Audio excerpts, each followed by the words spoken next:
The pursuit of two states was always subordinate in the Americans' mind to other objectives, whether that objective was at one point in the peace process to try to counter this Soviet influence, to try to counter Iran, to try to counter Iraq, to try to even to save the Jewish state of Israel. It was rarely, if ever, because they really believed that the just outcome should be two states. There is, or there was, and still is, a very fundamental contradiction at the core of Oslo, because each party looks at it for a different reason. It's supposed to be a step towards the resolution of the conflict. It was not, and both parties did not look at it as a step towards the resolution of the conflict.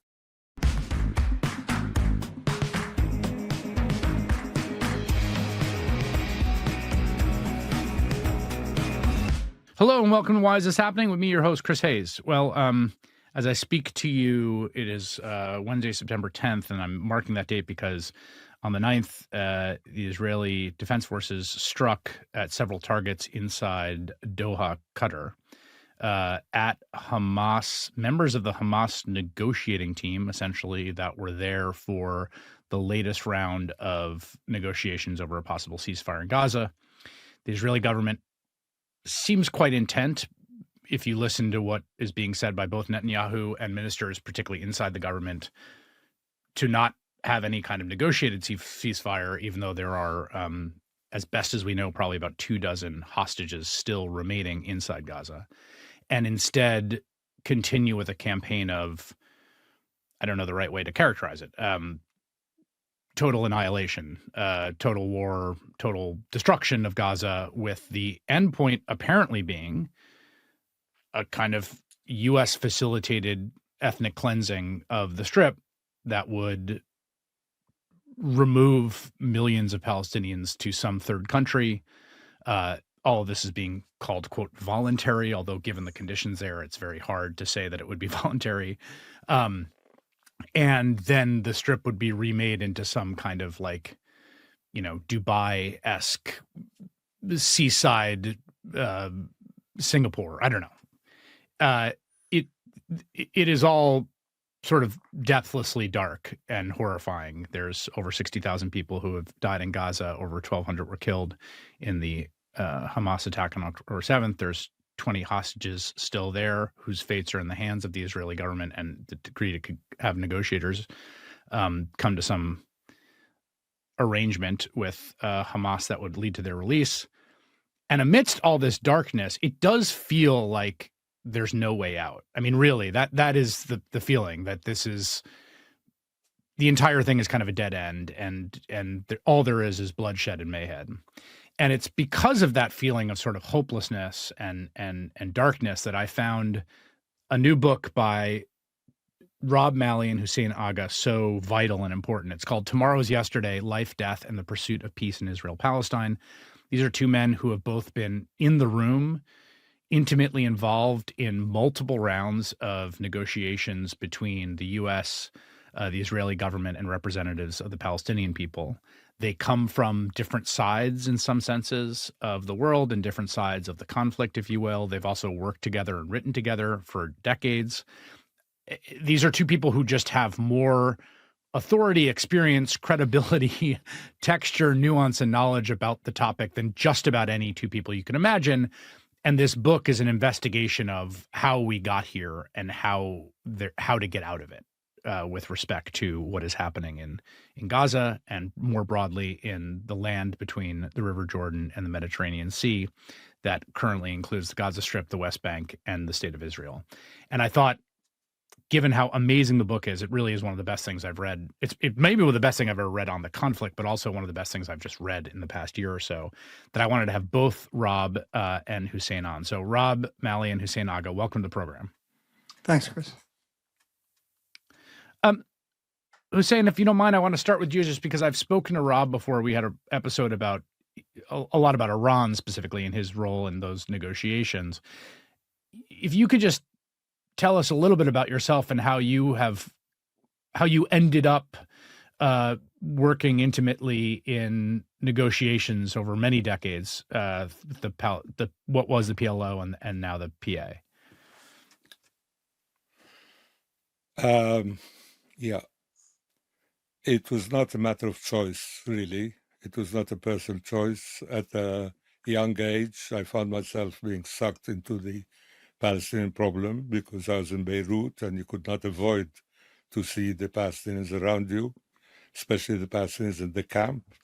And you wonder why they're living in such misery. You don't know what it is when you're a teenager. And then little by little, you start finding out. I had my teachers in school were mostly Palestinians, and I found out later they were active in various political parties, Palestinian political parties.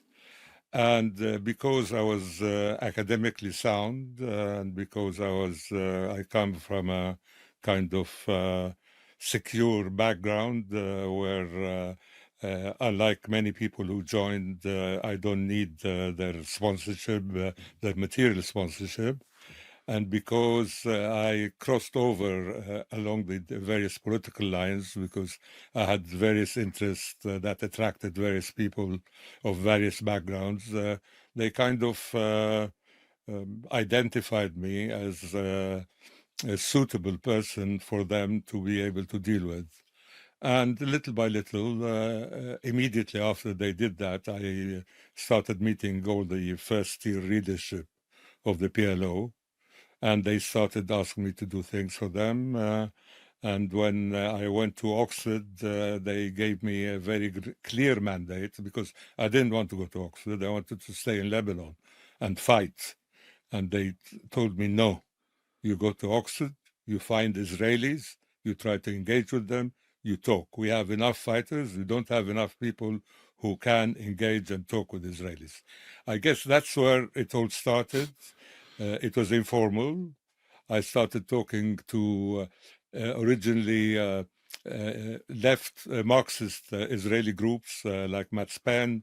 There's a big community of them here in London, academics and non-academics. There's one guy, Akiva Or, who was a sailor in Haifa, and he finished up here in London, and he was quite left-wing, very skeptical of Zionism, but at the same time a proud Jew. So I started with them, and little by little it developed into dealing with the mainstream Israelis, and the rest may or may not be history. You yeah, the point in the book where I think it's in 82, right, in the war in Lebanon, when you want to take up arms, join a militant group, and they tell you, no, we have you're going to go to Oxford and you're going to be a talker, you're going to be a diplomat. When did Rob? When did you and Hussein first meet?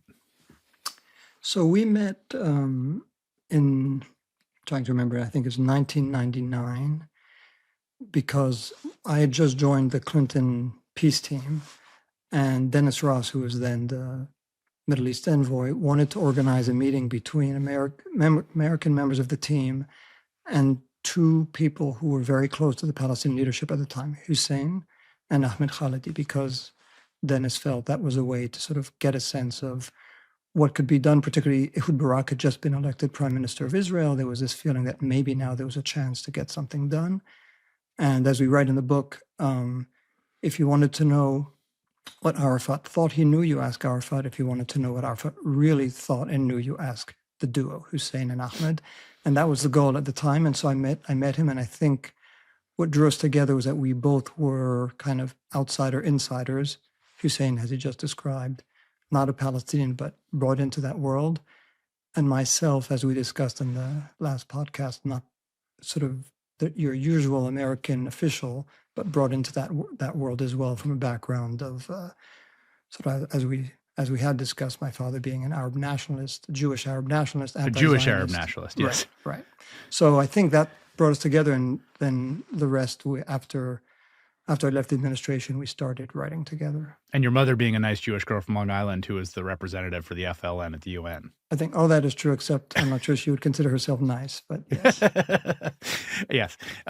Yes. I mean, so you both have this really unique perspective, right? Because you're both kind of straddling different worlds, and you're also spending a lot of time over the years wrestling with the problem, talking to the players in the room when diplomacy has happened.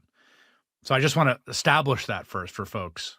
And part of why this book is so incredible is because of just the accrued expertise and knowledge and anecdotes and lived experience. One of the things that I think is useful about the book is when you both adopt a frame of putting sort of moral considerations, which are on the front burner in how we think about and talk about the conflict. I think both from Israelis, Palestinians, and Arabs, like it's immediately a question of genocide, of terrorism, of death, of horror, all of which, to be clear, I don't want to like sweep those away, right? But in a diplomatic sense, it is also about interests, about recognition, about respect, about all these other things, about what can each party give the other party in a almost sort of game theory sense. And so if you think about that framework right now, and I'll start with you, Hussein, like how do you see the current situation in terms of the interests and parties involved and how plausible some negotiated settlement is? For me, the current situation is the result of 30 years of failed attempts to resolve the conflict. And the failed attempts to resolve the conflict have their germ in not being able to correctly define and identify the nature of the conflict, and falling into wanting to have neat kind of outcomes that are easy, that seem to be obvious to outsiders, like, you know, you have those two peoples fighting over a piece of land. What's the problem? Let's divide the land between the two, and the problem is solved. And all attempts were trying to find out where are the lines of division between the two parties, and what kind of arrangements you have to have the security. In this case, it was more a kind of recognition of Israeli need for security and not really that much of Palestinian need of security, although the Palestinians historically, in this context, were the more aggrieved party. So not having succeeded in that, it was inevitable that the whole thing will collapse. I did not predict the shape of the collapse, but what happened in October 7, when you look back to it, and then the war against Gaza, it's not very kind of surprising that this is what happened because of what happened before. And the danger now is to go back and try to do the same things you did before, which means that you're only postponing the next breakdown. If you get to do whatever you did before, probably you will not be able to do what you got to do before. And in the process, innocent parties at both ends pay the price. And while the local parties have a better understanding of the nature of the conflict, the involvement of outside powers, mostly the United States, mostly because both parties are under the impression that without the US you cannot have any local agreement, it becomes even more problematic. So you have a third party, which when it is in the room, both parties start catering for it rather than engaging. So in my experience, all the meaningful engagements between the two parties took place when the United States or third parties were not in the room. Whenever they are in the room, you have big problems because, you know, the Israelis don't want to appear to be making concessions in front of the Americans, because the Americans will come back to them and tell them, listen, you've already said that, so you have to live by it. The Palestinians are worried that their historical tenets, their moral cards, which are the only cards they have, might be robbed of them in front of the Americans, and then they can't go back. While when the two together are on their own, they can speak more candidly, they can deal with each other more honestly, even though they might not be able to reach a solution. In some ways, the book, Rob, is a kind of a requiem for the two-state solution in some ways. I mean, or a, you know, maybe that's overly dramatic, but a kind of an autopsy of what went wrong, that Oslo, what was wrong in some ways in the inception of Oslo, what the seeds of its demise were from the beginning, how it developed. One question I have for you, and I think I know the answer, but I think the book is a little ambiguous, is the Oslo process and the push for a two-state solution. Here's two ways of looking at it. It was doomed to fail from the start because it fundamentally misunderstood key foundational aspects of the aspirations of both peoples. Or it was not doomed to the start, but a set of tactical mistakes, contingent events, demagogues, and others killed it. Which of those two do you think is right? So I think you're right to point out that tension, because it's a tension that Hussein and I have discussed for quite some time. I think both are true. At one level, and it's really what the book tries to show, the conflict was misdiagnosed. Oslo was a bit of a con game in that it pretended to do things that it didn't do, and to give the sides things that they wanted, but that Oslo was not prepared or not able to give them. And the fundamental issue is that the Oslo process, the peace process, did not really address the yearnings of either side. So for the Palestinians, it's justice, it's redemption, it's return to the land that they lost in 1948. And it's very hard to do all of that without erasing what happened in 1948, which is very hard to do and to reconcile with the existence of a Jewish state. By the same token, for most Israeli Jews, what they really want is full security, absolute safety, which is hard to distinguish from absolute supremacy, which is hard to reconcile with the existence of a meaningful sovereign Palestinian state. So the two-state solution was always extrinsic. It was kind of imposed by others from from the Great Britain and then the partition plan. It was never an indigenous, local, authentic demand. Israelis and Palestinians haven't been demonstrating, dying and killing for the sake of the two-state solution. Does that mean that it could never have happened? This is where the book, I think, goes, sort of hints that if maybe the U.S. had played a different role, and this is where you say the book is a requiem of the two-state solution, it's also an indictment, I think a pretty severe indictment of the U.S. role, as Hussein just said, and it's something that I've had to reflect upon because I was a member of at least two teams that pretended or claimed that they were seeking to achieve peace between Israelis and Palestinians. And the U.S., it's hard to see any way in which the U.S. helped this process. It's hard to see how between 1993 and today, the U.S. achieved any of its goals, any of its stated goals, and made lives better for Israelis or Palestinians, since the outcome is October 7th and everything that we've seen since. So was it possible? Were there moments where maybe with a different hand and different way of proceeding, you might have reached some kind of agreement? Now, you could then debate, would it have been real peace? Probably not, for the reasons I just gave, but some kind of better outcome than what we've seen. I think it's plausible. But when you take into account the fact that this was not a natural landing place for Israelis or Palestinians, right? And the U.S. always viewed this. It's so extrinsic. That point, I mean, that really comes through in the book, like the degree to which this is a framework that is not organically emanating from the parties. From the U.S. point of view, another thing we try to show in the book is how the pursuit of a two states was always subordinate in the Americans' mind to other objectives, whether that objective was at one point in the peace process to try to counter this Soviet influence, to try to counter Iran, to try to counter Iraq, to try to even to save the Jewish state of Israel. It was rarely, if ever, because they really believed in that the just outcome should be two states.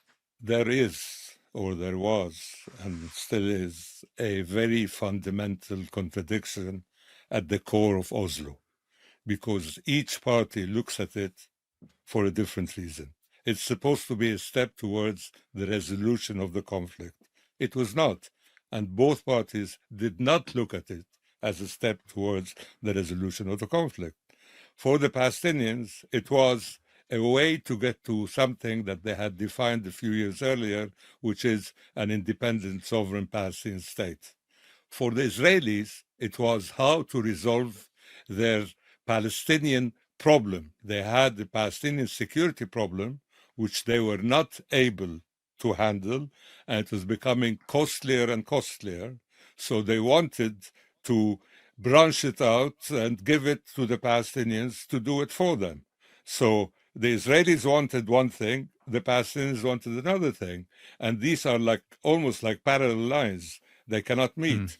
When it was all covered up by claiming that it is an attempt to resolve the conflict.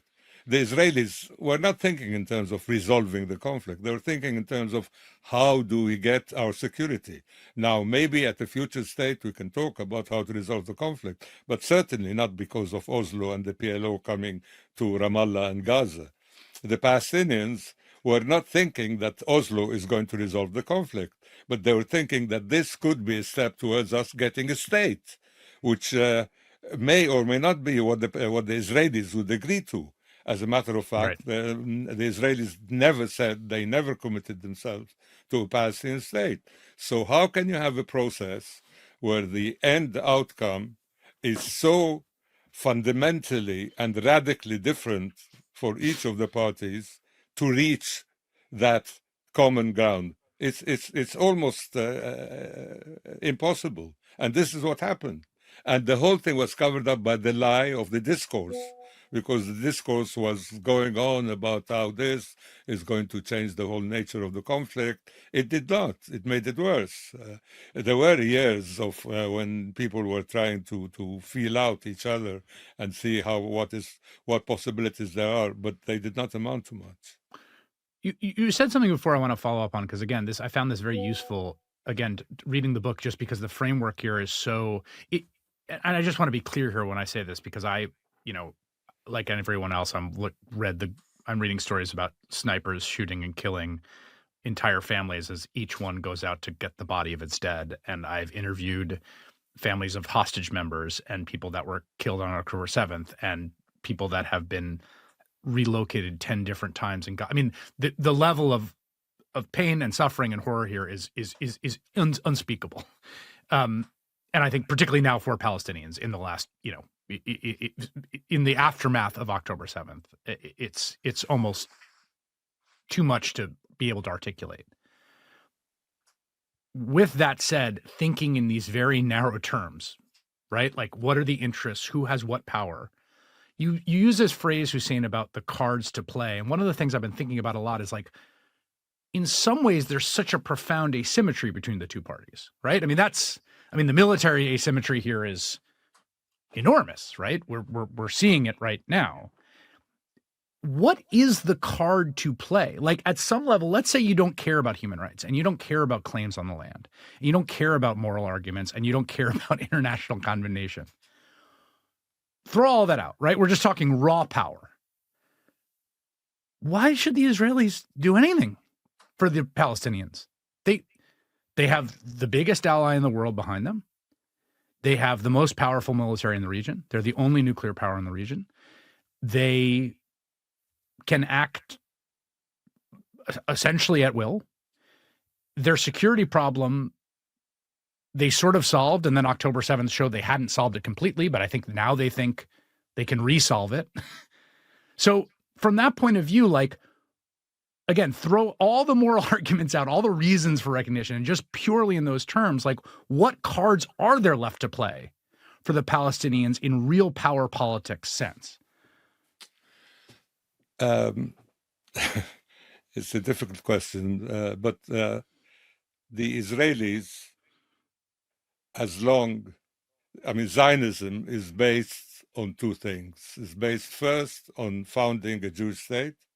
Second, for this Jewish state to be a normal state, to live as part of the family of nations normally. As long as the Palestinian issue is not resolved, they cannot do that. They know that. Even people who do not admit it. And then there is the sense of the That's guilt. a great point. That this wanting to be a nation like all others. Yes. And not being able to, while you are subjecting another people to what increasingly more and more people look at as being unfair, unjust, and I'm using mild terms to describe it, and being at the end of your military might, paying for it in flesh and blood. So you have to find a way out of this. As long as this exists, Zionism, the dream of Zionism, is not fully fulfilled. And you have to fulfill the dream of Zionism. This could be the thought of the original Zionists, of people of a certain generation of Israelis. But then afterwards, it became a matter of just like, I'm sure you've seen videos of IDF soldiers making jokes about killing Palestinians and killing children and all that. It turned into kind of a video game situation where, you have to win the game. And this is what is the nature of the conflict right now. There's no politics involved anymore. Nobody thinks in terms of real solutions. And it's not an accident that nobody has come out with a clear idea of the so-called day after. The Israelis refuse to discuss it. The Palestinians come out with feeble ideas that they know the Israelis will not accept. But both of them are involved in a kind of a biblical confrontation where violence, the spilling of blood, revenge are the modes of behavior. Yes. This question, I think, really cuts in both directions, right? Because at some level, again, if we sort of drop a kind of the moral framework and we just think tactically, right? And the use of violence as a tactic, right? I think it's pretty, I think it's unambiguous that Palestinian use of violence has been a failure, tactically and strategically. I disagree. I don't. You disagree, really? Yeah, because it was their use of violence that brought them back to Ramallah and Gaza. It was Hamas's use of violence that the Israelis forced the Israelis to withdraw from Gaza. And if it was just a matter of them being civilized and resorting to diplomacy, it would not have worked. And I tell you more, they learned that from the Israelis. When people talk about international law, about the United Nations and all that, the Palestinians are aware that Israel came to be because of the force of the Haganah, of Lehi, of the Irgun, and by sheer power, not because the international community decided one day. Of course, they had support from the international community, but that was not the determining factor. They won it because they fought for it. And the Palestinians, although they're much weaker, they are trying to fight, and they have achieved a few successes by coming back.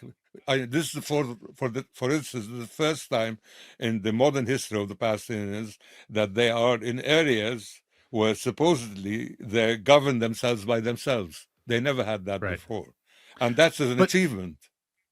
So here's my question then on the next point. It seems to me like to the extent there's some tactical gains to be achieved by violence, and this is true for both parties,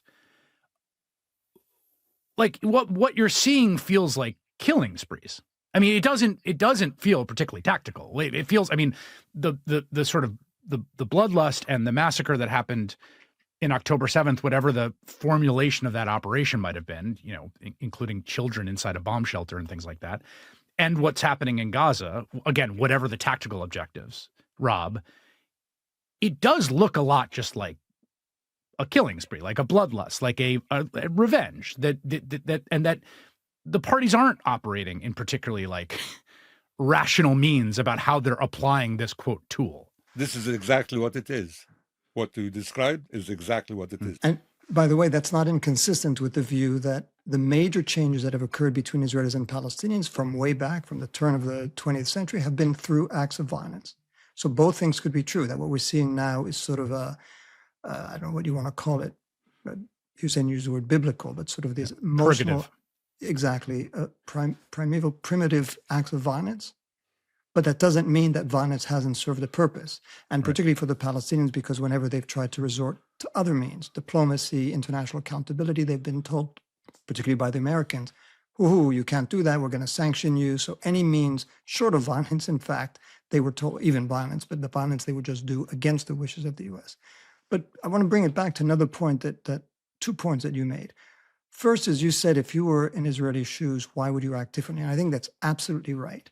And one of our mutual Israeli friends who read the book told me afterwards that he was surprised that we were much tougher on the Americans than on either the Israelis or the Palestinians. And my answer to him was, yes, Israelis and Palestinians are acting according to form. They're doing what they know how to do best. And what I think he's saying, our condemnation of the U.S., that the U.S. didn't do what it knew best. It didn't do anything at all that was effective. So when you have parties that are acting, and if you're an Israeli, as you say, why should you act differently? Worse than that, the U.S. is providing you the protection to continue to act the same way and not pay a price. So all that is true, but that, again, is one of the reasons why there's so much focus in the book on not most of the focus, but a lot of it is on the U.S.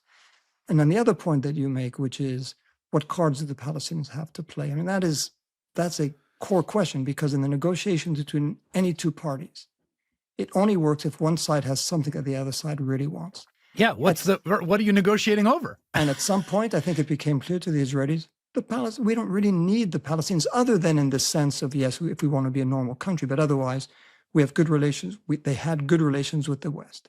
They were beginning to normalize with Arab countries. They were a prosperous society. Every now and then, there were outbursts of Palestinian violence, which they repressed, suppressed, and then they moved on to the next thing. But there's a dynamic. Yes, go ahead, Hussein. It is unfair to blame the whole thing on the Americans. The root is in the region. Somebody famous said that the first sign of failure is when you blame someone else for it. Mm-hmm. So we cannot. It is us in the region who, because of the nature of the engagement and the tools we chose to deal with it, of course, the outsiders have a role to play, but it is with us, essentially. And the others, the outside, did not help. There's a dynamic that you illuminate that I found really useful to think about in the current context of negotiations over a ceasefire. And it's a dynamic with Arafat and Ehud Barak at Camp David. But once you see it there, you see it everywhere, which is, to the extent there's concessions in a negotiation, particularly from one side, as opposed to, we're getting closer, the concessions sort of tell the other party, well, now I got them. If they're conceding now, I don't want to agree to anything because I can get more concessions out of them.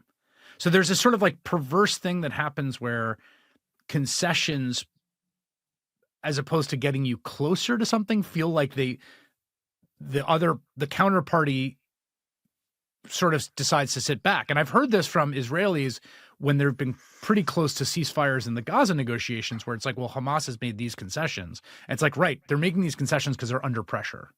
And if they're under pressure and we keep pushing, we can get more concessions. And so it feels like the negotiated settlement is like the proverbial carrot over the donkey, that like, if one party's conceding, then it's just sending a signal to the other party like, you can squeeze them for more. So I don't know who that was addressed to, but I'll take Rob, the first step. Yeah. I'm not trying to use the analogy to what's happening now, because I think you could make a pretty strong case that Netanyahu has not been negotiating in good faith, and it's not because of Hamas negotiations. But if you go back to Camp David, and it's a point that we make, the Israeli attitude at Camp David was not, let's see what is an outcome that would be, quote unquote, just, fair, that we think we could justify in its merits to the Palestinians. It's, given our supremacy, given the fact that we own all the assets, all the land, all the territory, what can we get away with? How much do we need to give the Palestinians for them to say yes? And if you negotiate that way, then every time you say something and the Palestinians say no, you take it a step further. So at first it was 80% of the West Bank would be given to the Palestinians. They said no. 85%, they said no. 90%, they said no. Until you get to the point where the Palestinians are convinced, as you just said, well, let's just wait, because there's no logic. If it's not based on logic, if it's not based on something that you could defend, then by definition, the Palestinians will wait until they believe that either they've squeezed enough or justice has been rendered. And the Israelis will feel like, wait a minute, what is this process where we keep giving more and more and more? What was lacking, and again, it goes to the problem of Oslo, was there was no definition of what the outcome should be, and there was no congruence between the two sides of what that outcome would be. So the whole negotiation became more of a charade, more of a bazaar than anything serious. Hussein, one of the dynamics now, there's a dynamic in domestic politics and a dynamic in international politics I want to ask you about. So after reading your book, whenever I hear a politician who's asked a difficult question about, let's be honest, one of the thorniest, most difficult conflicts in the world, and one could arguably say that, like, who controls the Holy Land is like literally the most polarizing and controversial issue of the last millennia plus in Western society. So, but when asked that, right, you see particularly Democratic senators reach for the two-state solution kind of security blanket, just like it's a thing to say about the outcome that you desire. So that's on the domestic side. Internationally, we've seen, as international condemnation of Israel's conduct in Gaza has grown, rightly, because I think it's appalling and indefensible, the recognition of a Palestinian state. Am I wrong to feel like that's sort of similar to when Democratic senators say two-state solution? Like, it feels a little bit like it's a rhetorical place to land amidst the darkness and chaos when you have nothing else to say? Or do you feel like it's actually it's something significant? All the parties who talk about the two states are either ignorant or lazy or lying. There are no other solution. There are no other ways of looking at it. They're ignorant because they don't know what they're talking about when they say two states. Because what state? I mean, they've been negotiating two states, and they never agreed on the contours of the two states. So to say that you want two states without specifying what these two states are is meaningless. So this is the ignorance. The other one is that they're lazy. Two-state solution, okay, they're fighting over a piece of land, partition it, and then you have one state here, one state there, and that's right. it. What's a big deal? I heard that from distinguished foreign ministers all over the world. What's a big deal? They all come with the idea that they can resolve it because it's very easy. It's like divide the land and have two states. And they're lying at the third reason why they say it is because they have to say something when they don't have anything. So they say something because it sounds good, it sounds reasonable, it sounds acceptable, but it doesn't get you in trouble, crucially, right? And no civilized person will stand up and say and take a position against it. And they have not indulged in trying to seriously look at what are the possibilities and the options they are confronted with. I mean, they say, we want two-state solution because there's no alternative. You cannot say that because that assumes that the two-state solution is an alternative and you are taking it because there are no alternatives. But the two-state solution, you've been at it for a long time, and it proved itself not to be an alternative. For example, the status quo that's been going on for God knows how many decades, it's a more real alternative than the two states that has never been. Correct, yes. So, yes. What's this thing there's an about actual, there is an alternative. People live it every day. That's Exactly. So you have this combination of ignorance, laziness, lying, diplomats. Diplomats have a certain, with a few exceptions, they have certain period of time during which they're active, and then they go somewhere else. Today you're working on Israel-Palestine. Tomorrow you work on Venezuela. I mean, there are diplomats who are genuinely committed to the issue of peace, and a lot of the American team are genuinely committed to find a resolution for this conflict. People you may agree or disagree with, but people like Dennis Ross, the late Martin Indyk, Aaron Miller, They are genuine about their commitment to try to find Yes. a resolution for this conflict. But it's not enough. It's not enough to be serious about it. You have to know what it is. Well, so then, Rob, to you, like on the spate of states that have announced recognition of a Palestinian state, how do you understand that? How do you interpret that? What's its significance? What does it mean? So I think it's pretty easy to understand it. These are European leaders, for the most part, who are facing sometimes restless public opinion, who are not prepared to take some of the more costly steps in terms of sanctioning Israel or sanctioning its leaders, and who find refuge in the safe harbor of saying, we recognize a Palestinian state, it's a big deal, Israel is upset, so by definition, it must be good for the Palestinians, it satisfies part of public opinion. It won't change the life of a single Israeli or Palestinian, certainly not in a good way. And it really isn't. I mean, for me, it really is a gimmick. I don't understand what it means to recognize a Palestinian state, which doesn't exist, which won't exist unless Israel says that it will exist, and Israel certainly won't. And it just makes the Europeans feel good, and then they'll turn around and say, we've done our duty to the Palestinians. Don't ask us for more. Now the Palestinians have to prove that they're deserving of a state, which is why it's often coupled with these conditions, reform of the Palestinian Authority, a commitment that Hamas will never govern, which again exposes the unseriousness. You don't recognize a state based on what government it may or may not have. So yes, I do think it's they're doing it for their own reasons. Some of them think we're going to do good. Maybe they actually believe it, but it won't change anything, and it's not done for the right reason.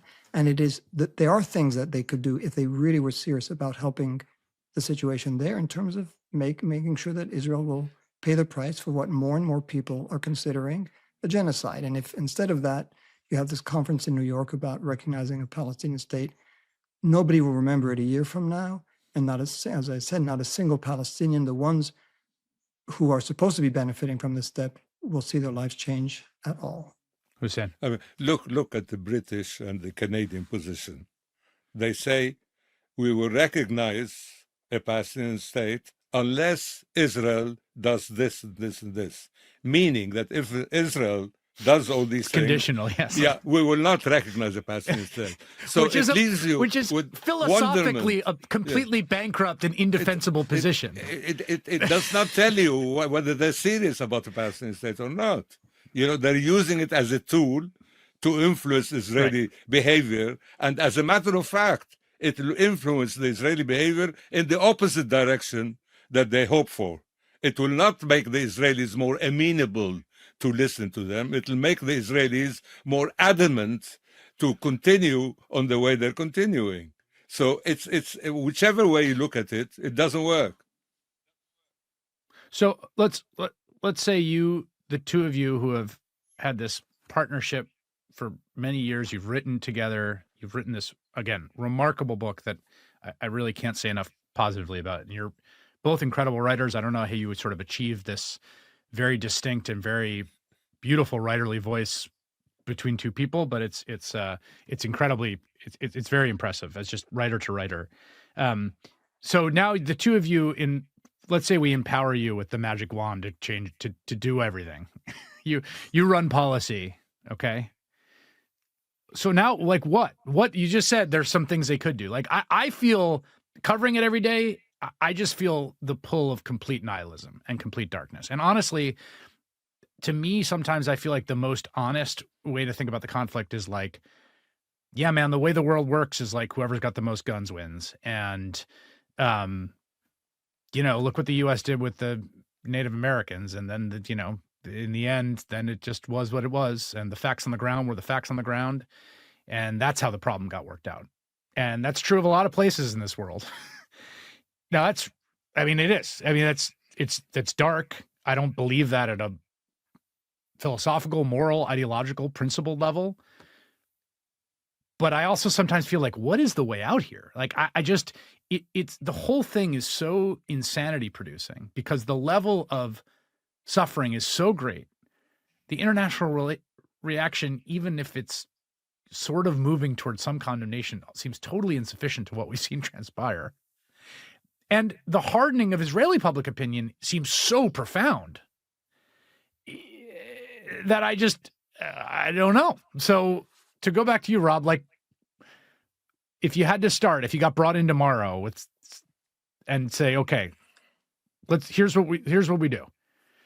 So the first thing I'd say is don't give me that wand. I mean, part of the motivation of our work has been to recognize that the efforts that Hussein and I have been involved in, because we were, as you said, not only spectators, those fell too. So the notion that we'd come up today and say, we know what needs to happen. I think it's a more matter of disposition and, again, understanding the nature of the conflict that we're dealing with, which is not going to be resolved through these technical means, but by understanding what is motivating and pushing both sides. And you started off with talking about what happened in Doha. For us, when we heard about it, it really brought us back to the title of the book, Tomorrow is Yesterday, because everything we're seeing now, nothing of it is new. The Israelis used to go to Paris. They used to go to Rome to kill Palestinians after Munich. They used to, besiege Beirut. They've go back to 1948, how they treated the Palestinians. And likewise, the Palestinians have engaged in acts against the Israelis. There really is nothing new under the sun. It's the same old story. And let's confront that reality rather than say, okay, we're going to deal with a reality that we prefer, in which good Israelis and gentle Palestinians are going to get together, negotiate a two-state solution, and then we're going to put it back in a drawer. Sell it to their people. Exactly. So start by understanding what this is about and that it's nothing new. We're not sort of shocked. We shouldn't sit here and say, this is an aberration. It's abnormal what we're seeing.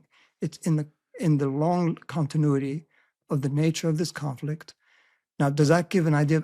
We suggest in the book at least paths to follow, but that Israelis and Palestinians are going to have to figure out, and as we also argue, that the Arab countries should play a bigger role because they've been excluded for reasons that are kind of hard to understand from the whole peace process. But are there modes of coexistence short of full peace that Israelis and Palestinians could reach for the better of both peoples? Again, I'll leave it to Hussein, but I don't want to sort of be prescriptive in that respect. It's really, let's give up the illusions of the past, confront the reality, and see if there's different modes of coexistence that are certainly better than what we're living today, and better than what the most likely outcome is, Chris, you said it, which is the status quo, and the status quo just getting worse. It's dark. It's dark. It's very dark.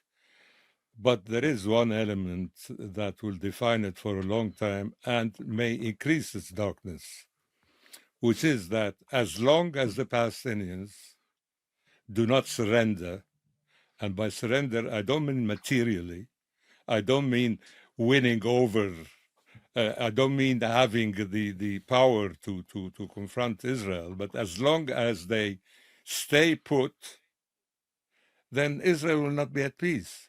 And as long as Israel is not at peace, it will have to, as the more powerful party, it will have to look at how to resolve this. It has tried so many things. I mean, you cannot say it has not tried violence. You cannot say it has not tried a form of diplomacy. You cannot say it did not try involving third parties, whether they are in the West or the Arabs, to try to resolve something. And it still did not work.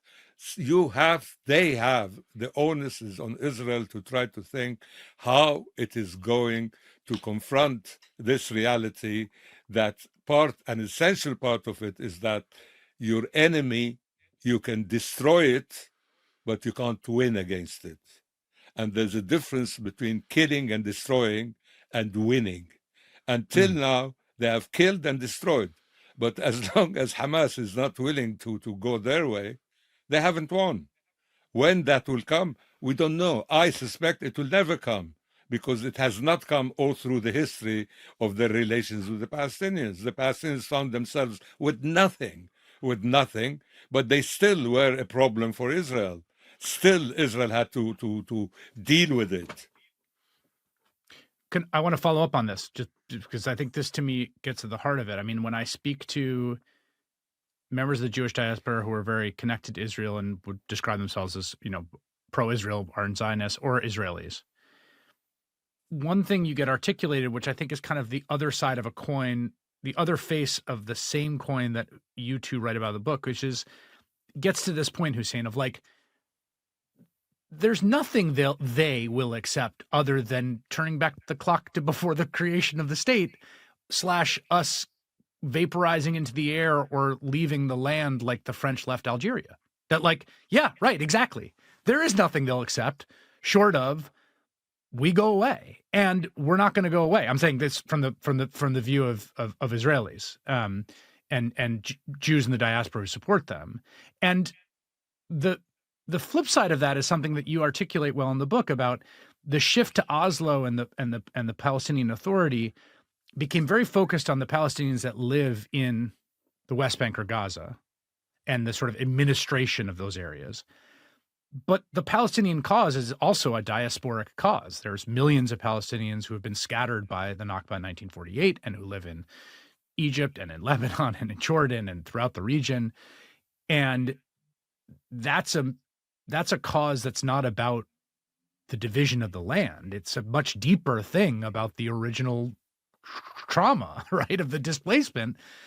And in some ways, those sort of say the same thing, right? That like it's about the fundamental moment of the state's creation, a clock that can never be turned back and won't be.